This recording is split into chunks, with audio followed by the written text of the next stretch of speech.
ఏపీలో ఎన్నికల ఘట్టం ముగిసింది. మొత్తం 175 అసెంబ్లీ, 25 లోక్సభ నియోజకవర్గాలకు ఈ నెల 13వ తేదీన పోలింగ్ ప్రక్రియ పూర్తయింది. ప్రస్తుతం అందరి దృష్టి ఓట్ల లెక్కింపు జరిగే జూన్ 4వ తేదీపైనే ఉంది. ఈ ఎన్నికల్లో ఎవరు అధికారంలోకి వస్తారనేది ఉత్కంఠతను రేకెత్తిస్తోంది. ఏపీ చరిత్రలో ఎన్నడూ లేనంతగా భారీ ఓటింగ్ నమోదు కావటంతో ఈ భారీ పోలింగ్ ఎవరి కొంప ముంచుతుందో ఏంటో తెలియక రాజకీయ పార్టీలు ఆందోళన చెందుతున్నాయి. మరోవైపు ఏపీ ప్రజలు ఐపీఎల్ బెట్టింగును పక్కనపెట్టి ఏపీఎల్ బెట్టింగ్, అదేనండి ఆంధ్రప్రదేశ్ పొలిటికల్ లీగ్పై బెట్టింగ్స్ వేసుకుంటున్నారు.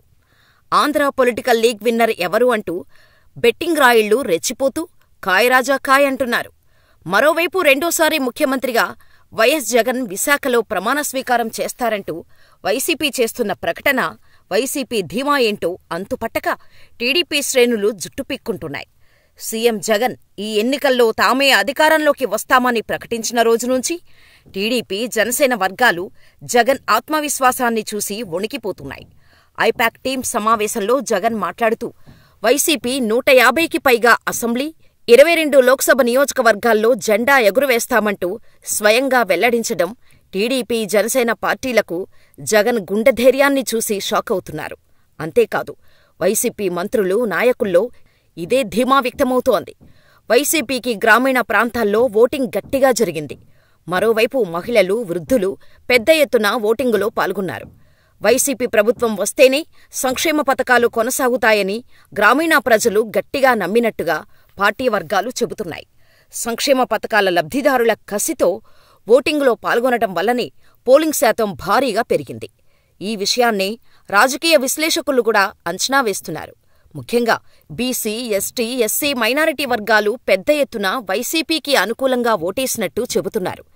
ఈ కారణాల వల్లే సీఎం జగన్లో పార్టీ గెలుపుపై ధీమా వచ్చింది. అందుకే వైఎస్ జగన్ రెండోసారి ముఖ్యమంత్రిగా విశాఖపట్నంలో ప్రమాణస్వీకారం చేస్తారని ప్రకటించారు. ఈ ఎన్నికల్లో రాష్ట్రంలో ఫ్యాన్ గాలి బలంగా వీచిందని వైసీపీ నమ్ముతోంది. దీన్ని బలపరుస్తూ జగన్ రెండోసారి ప్రమాణస్వీకార తేదీని సైతం ఖరారు చేశారు మంత్రి బొత్స సత్యనారాయణ.